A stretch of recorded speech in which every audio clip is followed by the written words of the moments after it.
Okay, here we go.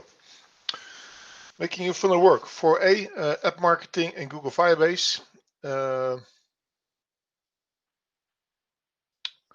talked about optimization framework, customer journey mapping, measurement plan, analytics, run your business, starting an optimizing process of reporting, automating, optimizing, etc., and adjusting your customer journey. To conduct a lot of conversion rate optimization, every aspect, design, text, and processes / sequences. Content is you need at every stage. It's not just the old-fashioned inbound marketing, but it's really every aspect of your customer journey, because there's nothing else to offer except functionality. If you have an app, legal. If you sell to Europeans, consider collecting a timestamp and a channel and the reason for why they gave an opt-in. Channel through which channel, email or phone. If you have an inbound phone and you ask them for opt-in, can I put you on our news list? Write it down if you do it regularly. Limit data collection, opt-in data only. CCPA from California. Follow GDPR. Google Analytics. It's your brain work within your online marketing operations. Use filters in your views to exclude your own and your partners and your non-customer / user traffic, developers you hire, etc. Use goals to measure critical steps. So a click out to an app store in this in the setting of today could be a goal, or sign up for a newsletter, or start a trial, etc. Use UTM tracking for measuring traffic, event tracking for on-site or in-app behavior. Use segments to slice up behavior of groups of users by channel, usage, or whatever. When they came in, they can use segment by all kinds of criteria. Google Tag Manager for managing your external scripts and increasing load time in most cases. And first day we talked about SEO. This will be about 40 to 80% of your traffic, depending how well your branding is doing. Two factors: on-page optimization and off-page. On-page is in two falls apart in two areas. Technical on-page optimization, so the infrastructure of an architecture of your content management system, how fast your web hosting is, URL structure, your internal linking, using macro data to tell the spiders what this page is about, load time, of course, security. And on the content side, use the right keywords and alternative synonyms, plural, etc. Also think about semantics, both of your website and of your web page. So if your web site is about, say, animals, so at one moment you have a recipe, one page about recipes. Between it, that's strange. It's difficult to get that one page about recipes ranking high while your entire website is about animals. So stay on topic. The last 2 or 3 years, Google has put a lot of weight on user experience metrics. Think about bounce rate, time of site, average pages per visits. That's why one reason why everybody tries to generate to let you click to the next page. You just not come for the page you typed in Google, but also view another article on their website. Add multimedia, videos, images, and other interactive content, and place some outbound links both to your own other web pages, but also to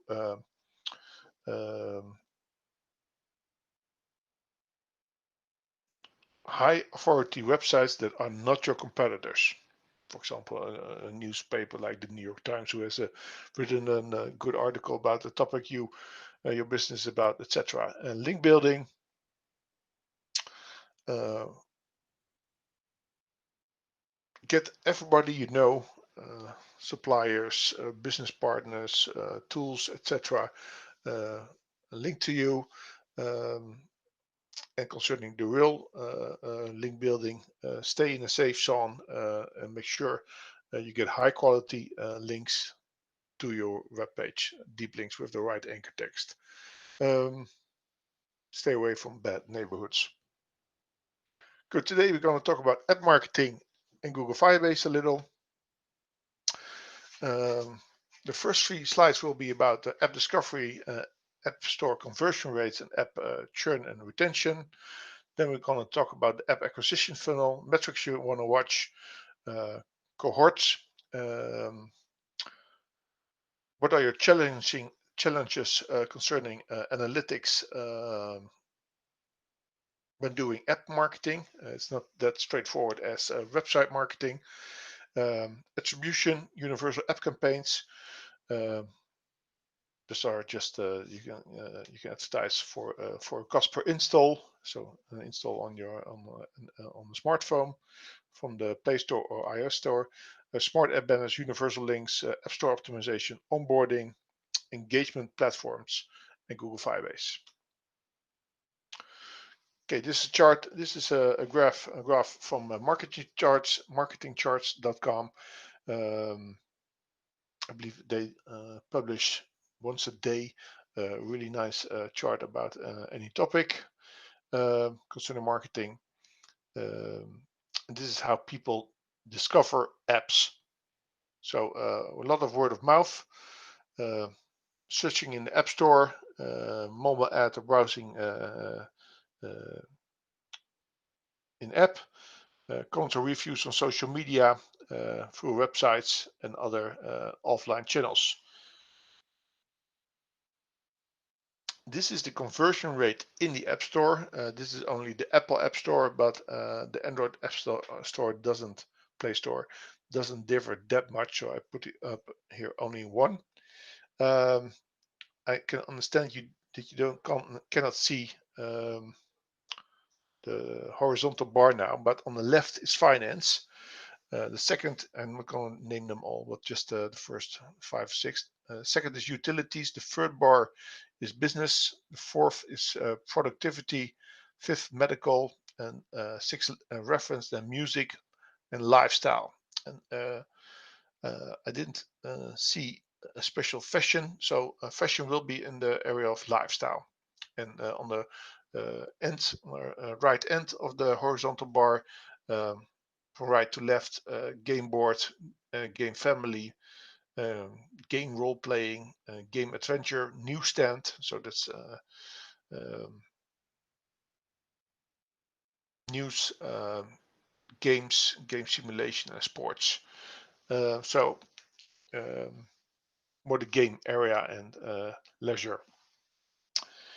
On the vertical axis, we see well 2.5% of each line, horizontal line. So about 8.2% is the uppermost highest conversion rate. Of course, it depends on what kind of traffic. These are general conversion rates. If you don't do any marketing and people just, you have a really great app and people just install it, you get high reviews and a lot of word of mouth, then your conversion rate will be a lot higher, more like 40-50%. But if you have a game app and you run a lot of advertising to get people install your app or your casino app, well, you know, you have to expect about 1.5% conversion rate. So it depends on your app itself, reviews, and of course what kind of traffic source you send to the Apple App Store, but just to get a feeling about what is happening in the App Store.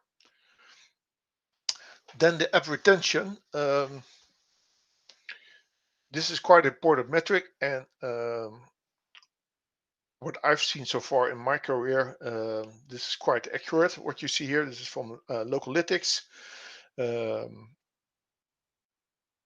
And you see on the horizontal axis days, um, and on the vertical axis a percentage up to 30, and that's the percentage of people. 100% is the people who installed your app, uh, and then came back after 1 day, came back after 2 days. And so from the 100% you acquired on day zero, only 11% are still returning after 14 days, let alone what kind of users you have after, say, a year. Um, of course, this also depends on how valuable your app is for the users. These are averages amongst all kinds of verticals. So um, don't stare blind at the sheet, but don't get your expectations in the beginning too high. We talk about metrics, what is to focus important to focus on in app marketing, but um, I think it's good to look at this sheet concerning your expectations. So how does the app marketing funnel look like? Well, it's just the same with the website on the top red area. ASO stands for App Store Optimization, organic search, social media, content, etc., etc. So just getting traffic straight to the App Store or to your website, from your website to the App Store. Um,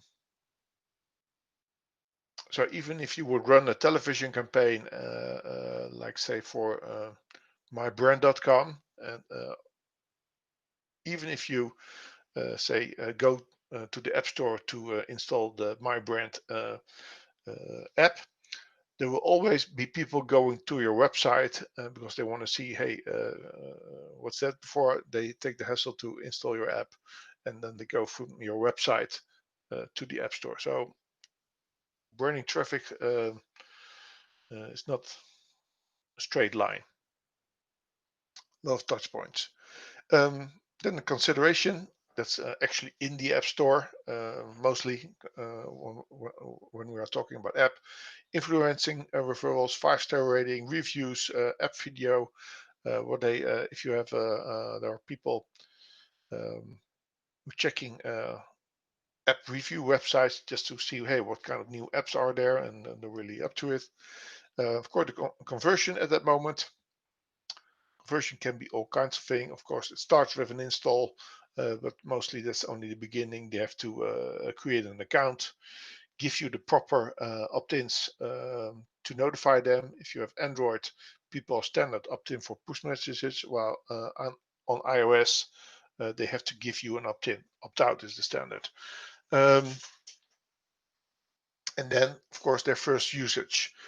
Um, because even if they have created an account, but if you have a booking app like Airbnb or something, um,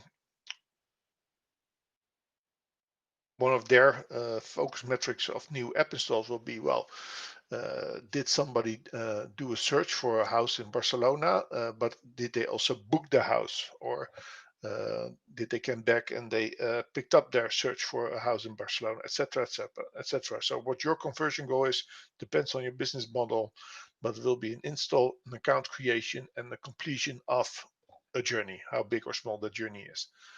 Um, well, and then comes the retention part, customer relationship. You were talking about, hey, what can you do concerning keeping those people engaged? And it depends a lot on your customer journey, how your engagement strategy should look like. Um,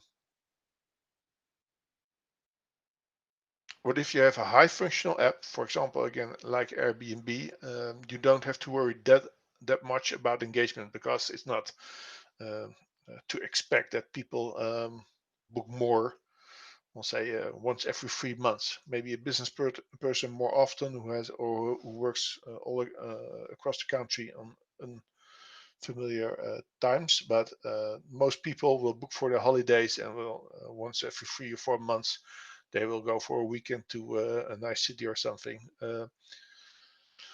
But if you have a different app, for example, a news app, and you have daily or several times a day a news, the whole purpose of your news app is that people engage with your news or read your news. You have another engagement strategy, retention, uh, keeping and coming back. So of course, close to customer relationship management. So it's a long way. How does this journey for the least look like? Just in text, generic web search on a mobile phone for something like apps to book houses or to book a hotel or to search houses in France. Um, they see a normal search result of, for example, Airbnb. They click on the smart app banner on top of the normal Airbnb website, and we come to that what the smart app banner is. They go land in the App Store. If they have an Apple, they are in the iOS Store. They view the Airbnb images. They see the reviews. Hey, this must be a good app. A lot of reviews, good reviews. They click on install. Once the app is installed, they click they watch some screens, onboarding screens, and then they have to create an account. They have to give some communications permissions, the first interactions, a search. If they book something, they have to put in their credit details. And then it starts. So if they don't have a good or a very unsatisfying interaction with your app, they will deinstall it. Or if they're happy and the more than satisfactory experience with your app, they will become a recurring user, the main goal of your marketing efforts. Metrics to focus on. In red, always use cohorts. On the next slide, I will explain what cohorts is, just for a reminder for the ones who have forgotten it or don't know it.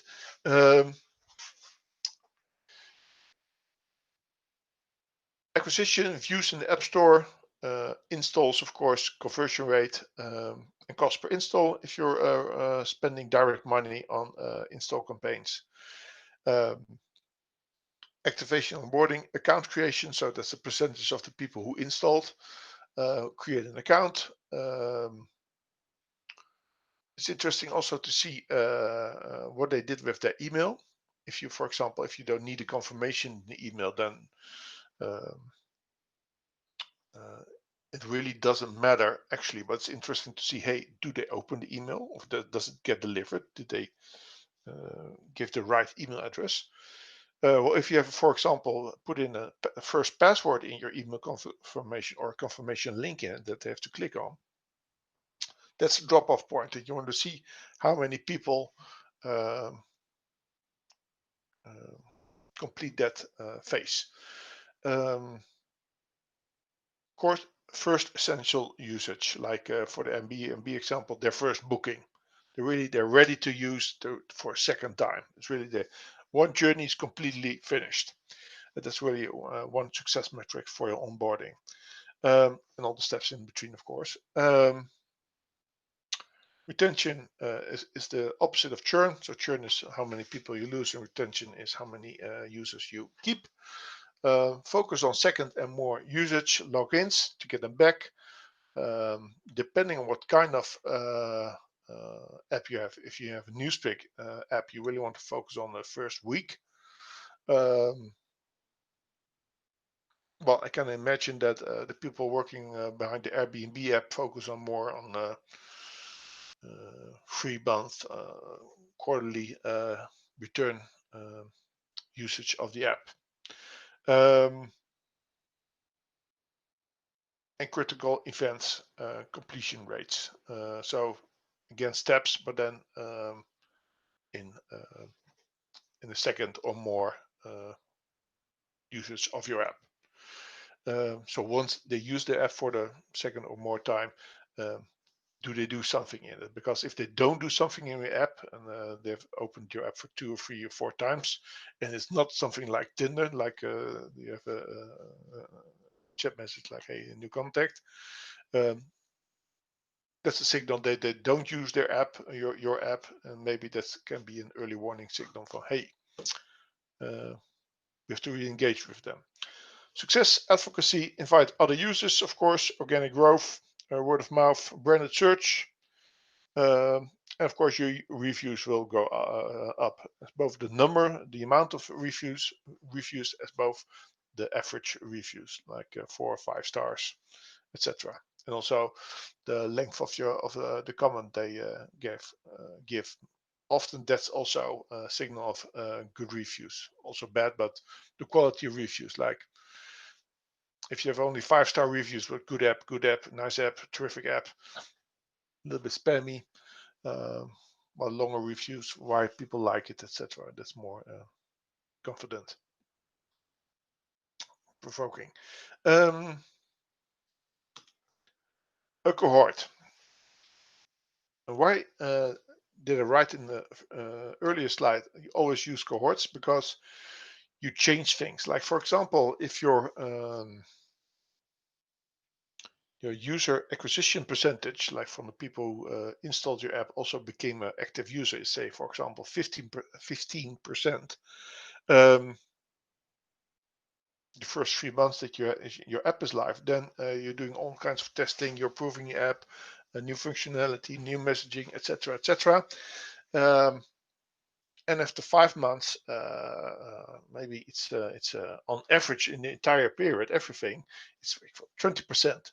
But if you only measure the cohort, what you started after the first 3 months, so for example, month 4 and 5, then the average of that 2 months will not be 15%, but for example, in this, I'm thinking about 25, 30%, almost double. So that's why you follow the cohorts. And also, for example, if you added a new functionality on the say the 1st of November, then you want to, from that moment on, people will behave differently in your app. And that's why you want to measure them differently. That's why you use cohorts to see the differences, the development and differences better. What kind of differences? Churn will be your most metric to focus on, because that's what you're working about. You want to have recurring active users. That is the main goal of 99% of all the apps. This is how you measure them.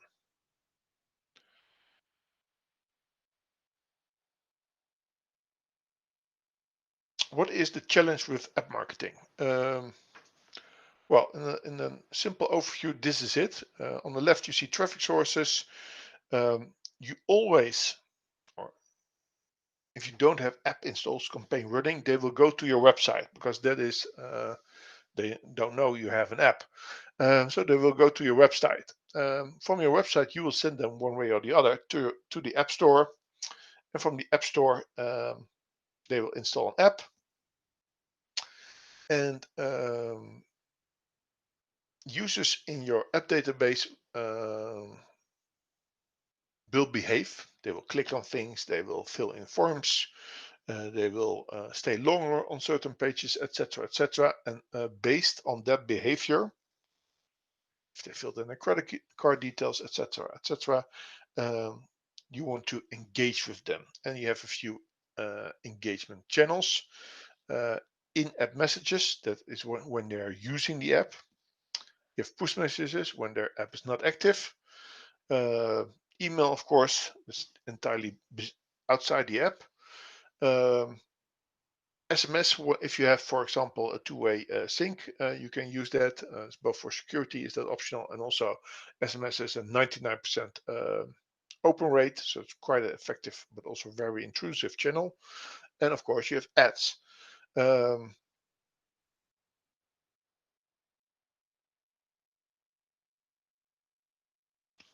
If you don't have set up, you have not reached a certain level of, say, adulthood in your app marketing operations, This is what your analytics will look like. You have data, views, clicks, etc. From the ad platforms. Um, you will both send them to your website where you're running Google Analytics, as both to your App Store, straight to if you're running app install campaigns.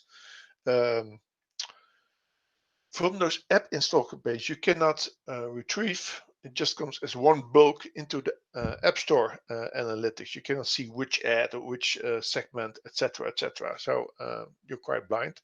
Then you have two analytics in the App Store: the Google Play Store for Android and Apple iOS, Apple App Store for iOS. Um, then once they install your app, you lose them again. Then say on average, say 90% of the people who have installed, which you see in your App Store analytics, they just show up in Google Analytics, your Firebase analytics of your app.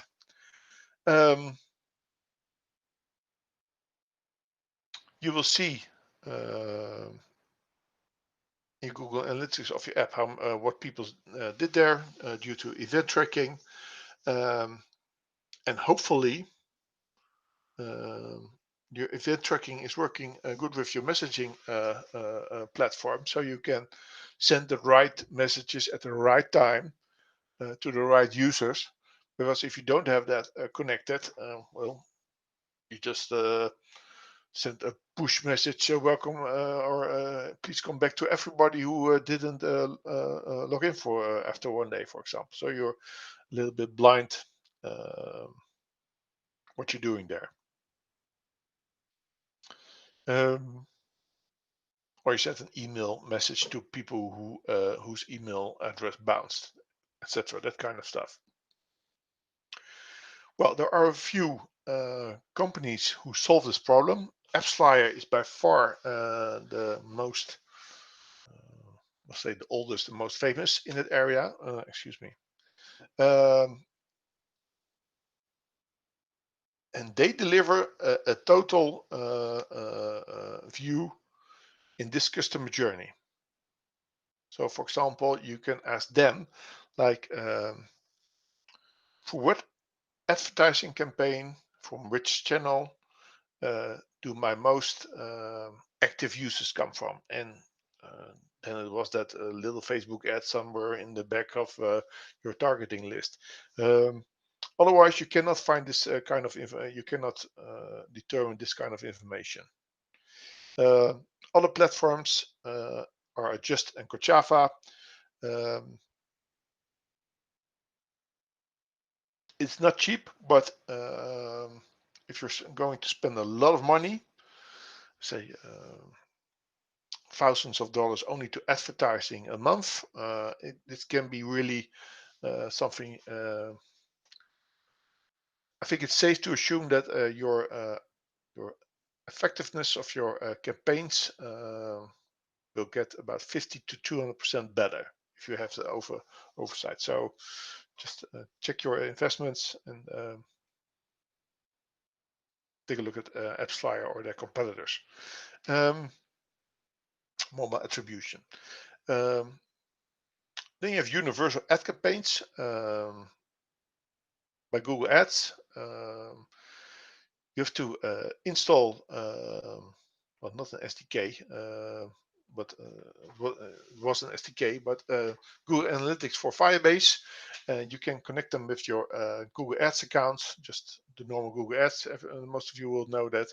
And you can run universal ad campaigns. And that means that universal is that on all media outlets on the Google network, those ads will show up once people have an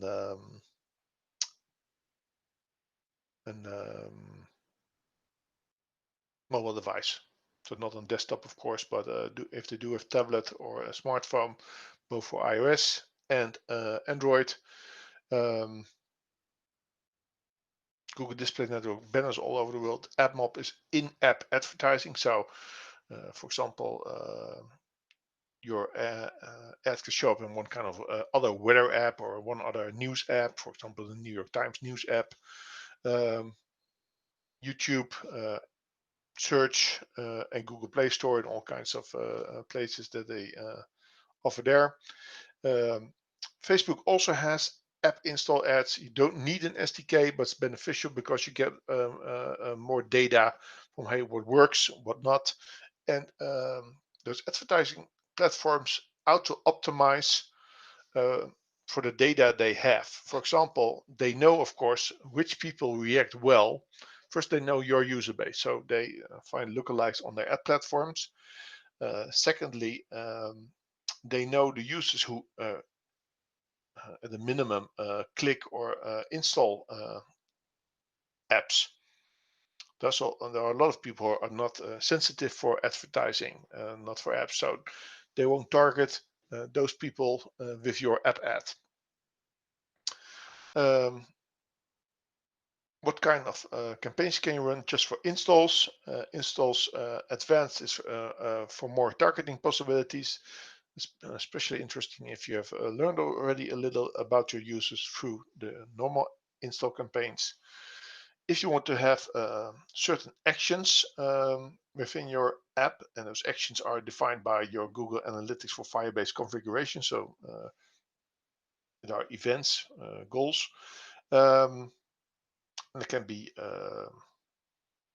did an in-app purchase, it can be filled in the credit details, completed the search, um, and so they will match it with other apps. So the universal app campaign for actions is not the actions in your app. It's like kind of similar campaigns in other apps. Optimize for value. It's an advertising target other than cost per install. And re-engagement is retargeting on the entire platform I just mentioned.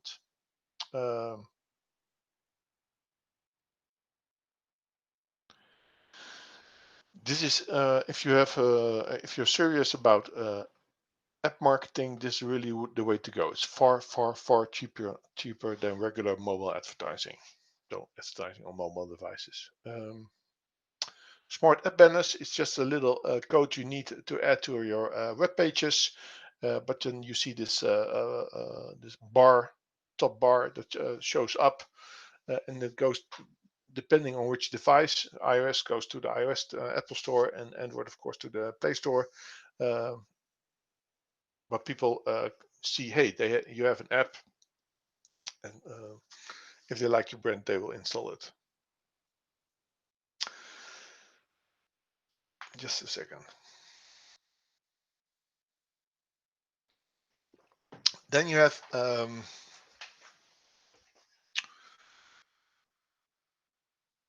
it's possible for you that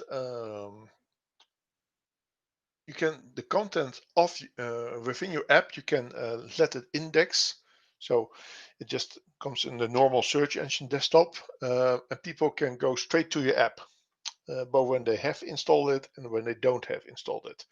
The URL schemes is the old way, and since I believe a year, maybe 2 years, Google introduced universal links. Um, it's a little bit different, but it comes to the same. So the difference are here. So why do you need this? That your content, which is in your app. So if you have, for example, let's take Airbnb again. Airbnb has a database with, say, 2 million houses worldwide. If you don't have if they wouldn't have URL schemes or universal links, though, that entire database would not be open, searchable for Google search or other search engine. Um, so you just need to hope that there's a nice house in that Airbnb app, and then you can find the house. But if you have this URL schemes or universal links installed, all these houses are also indexable for Google and other search engines, and they can view it also without installing the app. Of course, if they want to book, they need to install the Airbnb app. So it's opening up your content database.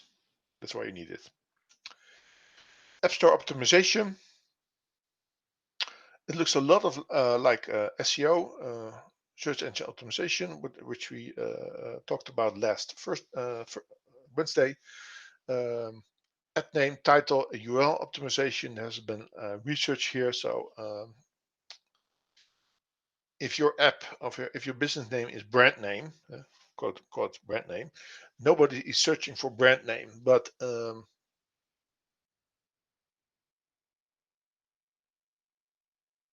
book houses or rent houses or rent house app, people are looking for that, and then your brand name behind it. Same with a lot of keywords that you use in the description of your app.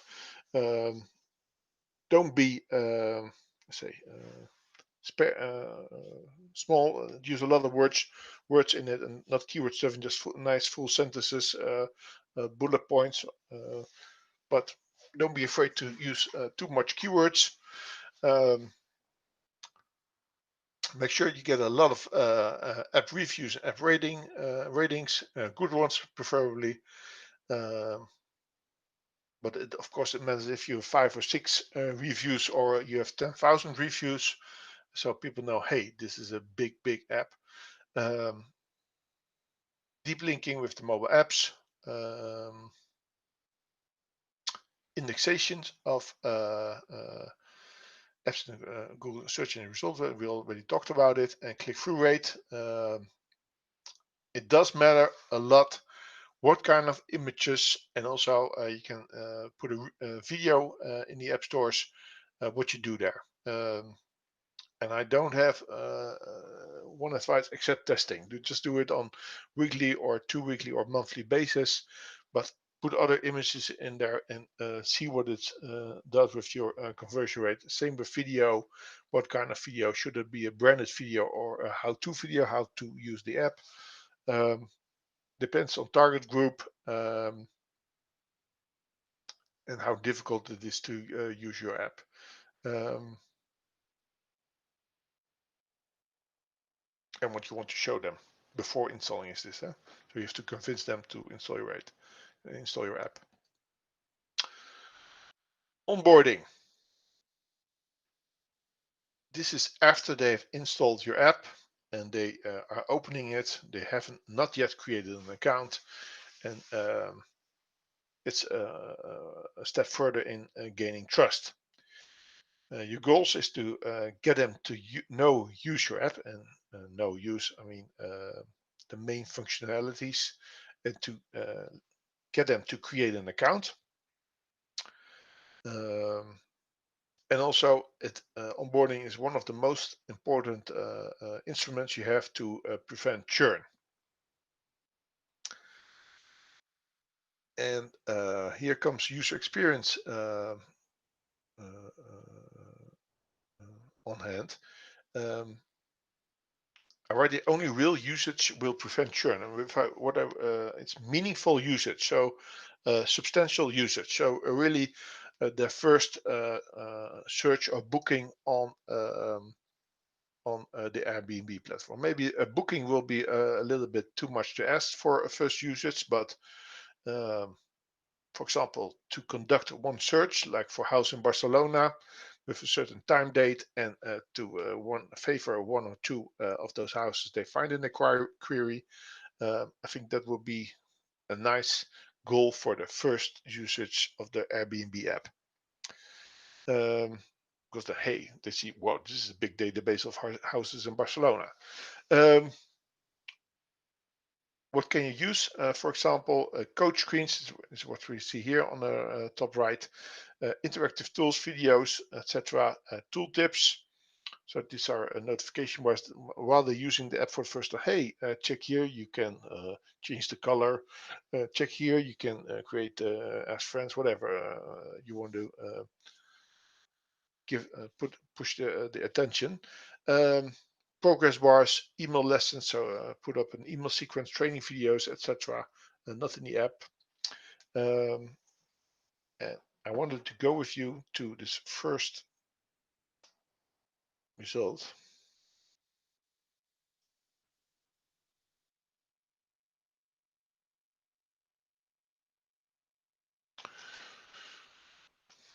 They have here a case of LinkedIn onboarding, Instagram,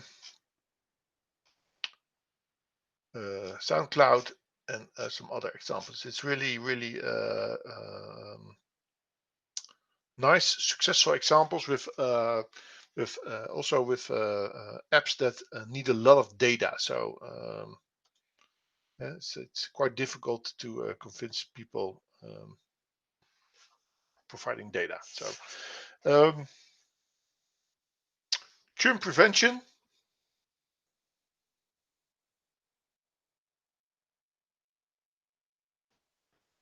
Hello.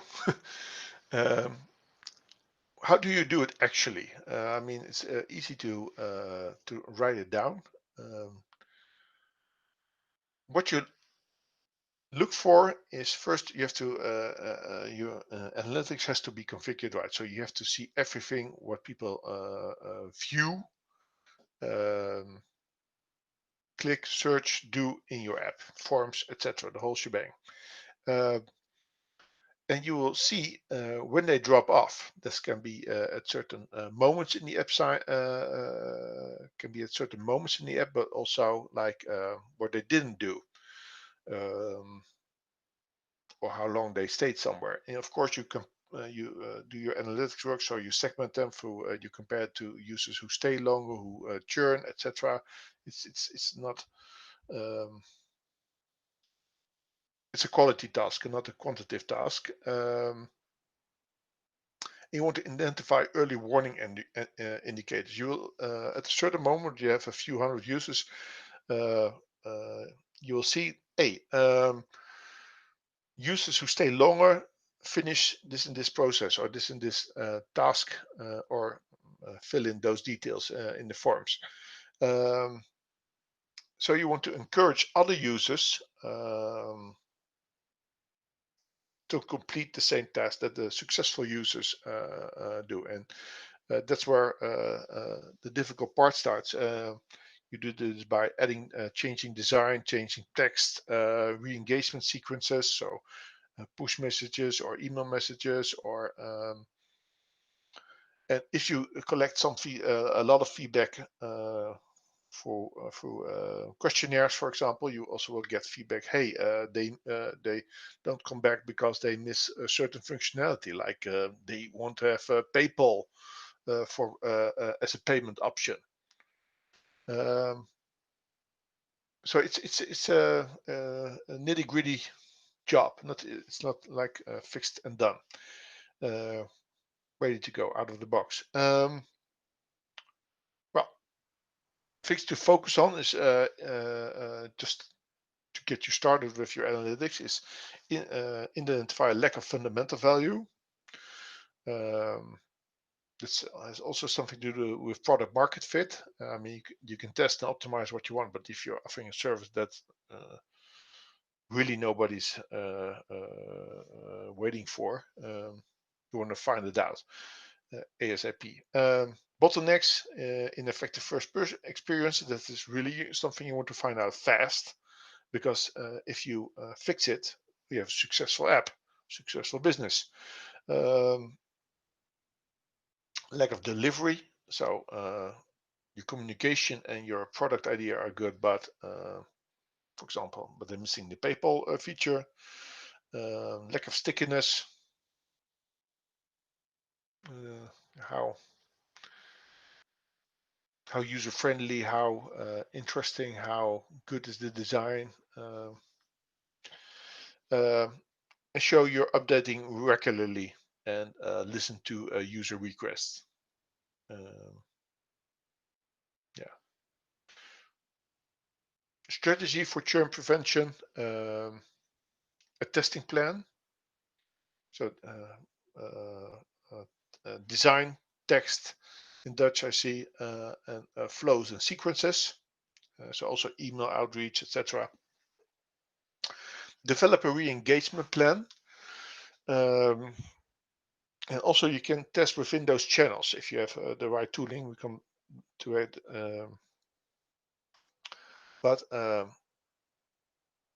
like, don't send them free push messages, come back, come back, come back, because they will get irritated and it will deliver more bad reviews than anything else. Um, but use aggressive, increasing, accelerating method, like send them an email, another email. For these, say that you've been here, we haven't seen you in a week. We're waiting for you with a push message. They don't react, send them by SMS with, hey, we know you don't like our app. We would like to know to learn why, because we're new, and please give your opinion on this questionnaire form. Uh, for example, with an SMS, but don't stalk them afterwards that anymore, because and you can also use retargeting ads to get them back. So the strategy, what you have to find, these are only channels. The strategy that you have to find out which moment with which message, and that is the difficulty to find out. Of course, adjust your roadmap, product roadmap towards learnings you're doing, uh, and wherever you can, personalize, both in push messages, email messages, in-app experiences, everywhere you can, personalize.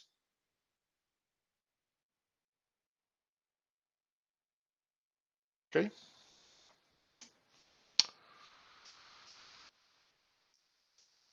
There are not a lot of platforms that use all kinds of channels you might use. And again, SMS is a little bit outdated in some way. But still, for example, all your critical travel information you receive through SMS. A two-way factor identification. So you have to confirm with a code that you can send the SMS code. Also SMS. So there's also a lot of the association a lot of people have with SMS. It's critical information. So if you send them once a year, maybe twice a year, an SMS code, stays with once or twice a year, that's okay. And ask them really something really important, what you really want to know. So that's why I'm still take SMS into consideration which platform you could use. Airship, Leanplum, Brace, OneSignal, and CleverTap. CleverTap has a lot of more channels, also WhatsApp, Facebook, and Google Ads integrated. And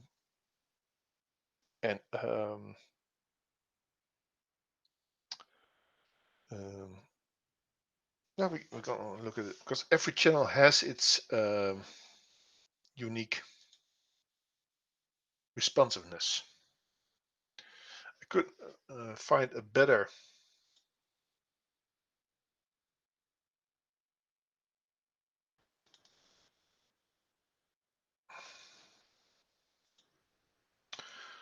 push open rates. Android is 91%, Apple 43, but I believe it has something to do with the opt-in. No, by industry, it's not so interesting for this moment for yourself. Probably yes, but push reaction rates quite low. So this is a push message when people not have the app open. 1 in 10, 1 in 20. Click on it. Also very different, big difference per industry. Day of the week. Optimizing tips in messages, so totally different. 100% open rate. So that's when they're using your app. So you really want to use this channel when you're you have a second or third visit, or yeah, when they're using your app and you want to push certain things, or for example, if you have a shopping app and they looking around, you like with a website pop-up, you give them in-app message file, a 20% discount on your first purchase through this app. That's something what you would use an in-app message for. Different kind of in-app messages, or here the responsiveness. So that's what I want to show you.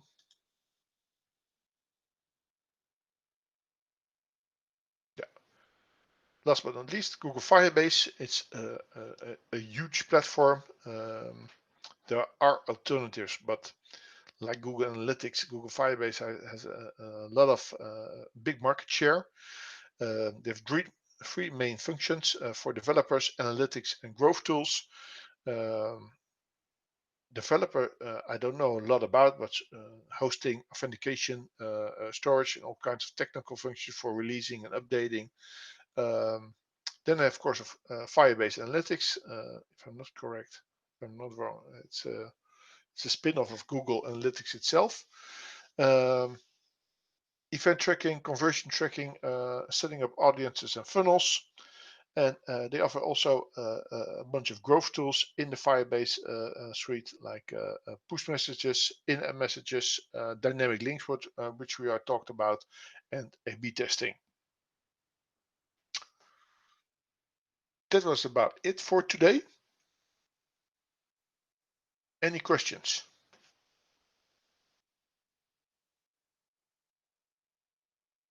Okay, well, then I hope to see you this coming Wednesday. We're going to talk about landing page optimization. Important for